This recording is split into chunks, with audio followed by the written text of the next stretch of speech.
Hey guys, welcome back to my channel. So guys, today I discuss with you what is IPO. IPO क्या होता है, इसके benefits क्या होते हैं और इसे कैसे सेलेक्ट करना चाहिए कि हमें किस कंपनी का IPO लेना चाहिए, नहीं लेना चाहिए, और ये शेयर मार्केट से किस तरह से अलग होता है और शेयर मार्केट से किस तरीके से हमें ये ज़्यादा बेनिफिशियल होता है हमारे लिए। तो हम पूरा सब कुछ बेसिक से एकदम नॉर्मल लैंग्वेज में, कोई भी ऐसी टर्म मैं यूज़ नहीं करूँगी जो ना समझ में आए। तो अब IPO स्टार्ट करते हैं। IPO जो होता है उसका फुल फॉर्म ये होता है इनिशियल पब्लिक ऑफरिंग।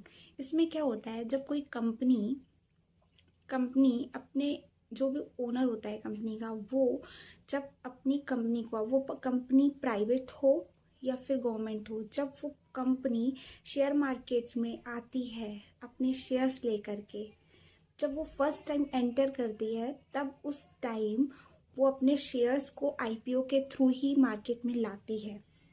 कुछ भी नहीं होता IPO सिर्फ इतना होता है कि जब फर्स्ट टाइम कंपनी कोई शेयर मार्केट में आती है तो उसके शेयर्स को IPO कहा जाता है। अब आपको समझ में आ गया होगा कि IPO होता क्या है। अब इसके प्रॉफिट की बात, बेनिफिट क्या देता है, ये इसकी बात करते हैं। गाइस, इसमें दो बेनिफिट होते हैं।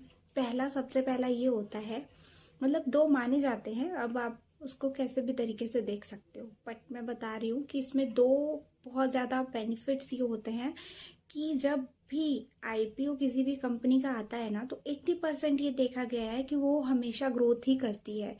जब भी कोई कंपनी के शेयर्स मार्केट में डाले जाते हैं तो हमेशा कंपनी क्या करती है, ग्रोथ करती है। उसके भी रीजन है, मैं बताऊंगी क्यों। 80% कंपनी ग्रोथ करती है तो बहुत ज़्यादा चांसेस रहते हैं कि अगर आप IPO के टाइम पे, जब उस कंपनी का IPO आता है, उस टाइम अगर आप उसके शेयर्स परचेस करते हो तो वो हमेशा हाई वैल्यू ही देगा, उससे कम नहीं जाएगा जितने में आपने परचेस किया था। ठीक है। सेकेंड चीज़ है इसकी कि हमेशा IPO में जब भी शेयर्स आते हैं ना, तो वो अपनी लोएस्ट कॉस्ट पे रहता है, बहुत चीप प्राइस में आपको IPO के शेयर, मतलब जो भी कंपनी होती है उसके शेयर सबसे कम दाम पे मिलते हैं IPO के टाइम पे ही। इसके भी रीजन होते हैं अपने। अब मैं आपको ये बताती हूँ कि IPO लाने, मतलब कोई भी कंपनी शेयर मार्केट में आती क्यों है।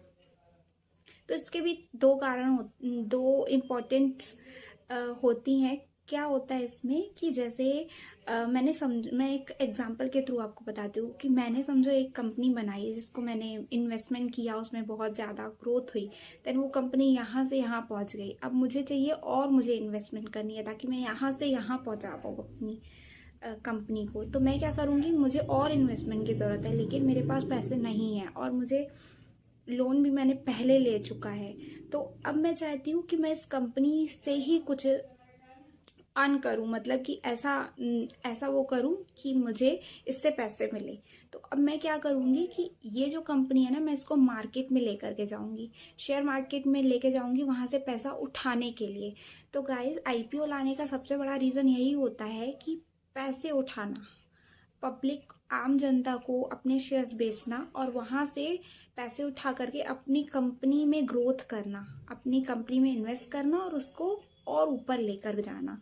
ये IPO, मतलब ये कोई भी कंपनी के शेयर्स इसलिए ही मार्केट में लाए जाते हैं, इसलिए IPO लाया जाता है ताकि हम उसमें इन्वेस्टमेंट कर करके उस पर और ग्रोथ कर पाए। या फिर दूसरा रीज़न ये होता है कि जो हमने लोन लिया है उसको वापस करना है। जब हम इस्टेब्लिश की थी कंपनी, तब हमने लोन लिया था, उसको वापस करना है। तो भी ये भी कारण हो सकता है कि हम इसलिए IPO अपनी कंपनी का लेकर के मार्केट में आ रहे हैं। ठीक है, ये दो मेन रीज़न होते हैं IPO लाने के। अब मैं आपको बताती हूँ कि IPO का इस टाइम पे बात क्यों हो रही है। बहुत सारे लोगों को पता होगा कि जैसे LIC का IPO आने वाला है, इंडिया का सबसे बड़ा IPO आने वाला है मार्केट में, इसलिए IPO की बहुत ज़्यादा बातें हो रही हैं। गाइज, मुझे पता है कि आप में से बहुत सारे लोगों को पता होगा कि LIC अपना IPO लाने वाली है। LIC एक ऐसी कंपनी है जो आज तक गवर्नमेंट ऑफ इंडिया के अंडर में ही, मतलब एक बहुत बड़ी गवर्नमेंट कंपनी थी, लेकिन अब वो भी गवर्नमेंट ऑफ इंडिया भी अब LIC को LIC का IPO लाने वाली है, लॉन्च करने वाली है कुछ ही दिनों में। अब मैं आपको ये बताती हूँ कि IPO जो होता है उसको परचेस करने का मतलब ये तो पता होगा कि शेयर्स मार्केट्स में ही परचेस करते हैं, लेकिन इसे कैसे परचेस कर सकते हैं या फिर इसमें सेलेक्टिव कैसे हों कि क्या इसमें कौन सी कंपनी का हम IPO परचेस करें जिससे हमें बेनिफिट होगा। सो गाइज, इसमें कुछ भी नहीं होता। आप यूट्यूब पे सर्च करो, बहुत सारे मिल जाएंगे, लेकिन मैं कहती हूँ कि खुद ही रिसर्च करो, क्योंकि आपको ही तो लेना है ना, तो आप खुद रिसर्च करो उसके पीछे। अब रिसर्च कैसे करनी है, उसके 5 साल प्रीवियस सारा डेटा उसमें दिया रहता है। कोई भी कंपनी का IPO आने वाला होता है, उसका पूरा डेटा दिया रहता है, चाहे वो प्राइवेट हो चाहे वो गवर्नमेंट हो। सो आप उसमें जा करके देख सकते हो कि हमें कौन सी कंपनी सेलेक्ट करनी है। अब मैंने ये कहा था पहले कि 80% कंपनी हमेशा IPO आने के बाद ग्रोथ ही करती हैं, तो उसका जो कॉस्ट होती है उसके शेयर्स की, वो हमेशा बढ़ती ही है, इंक्रीज ही होती है। लेकिन ज़रूरी नहीं है कि आप ये किसी की भी बात सुन करके आप कोई से भी कंपनी का IPO ले लो।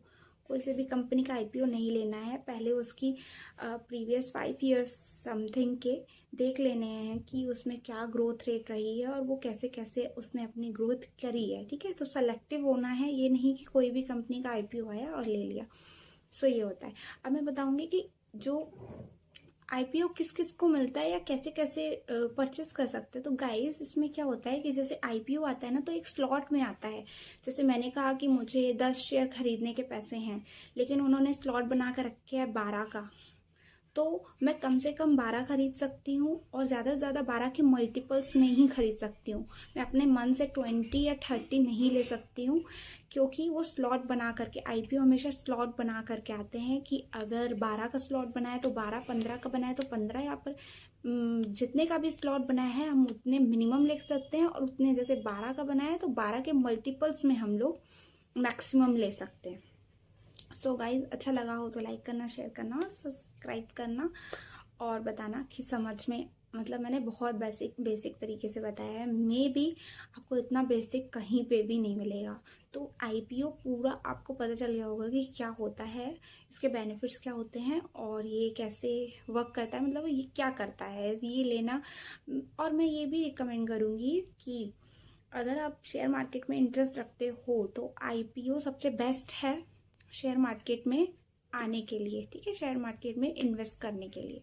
So guys, thank you for watching.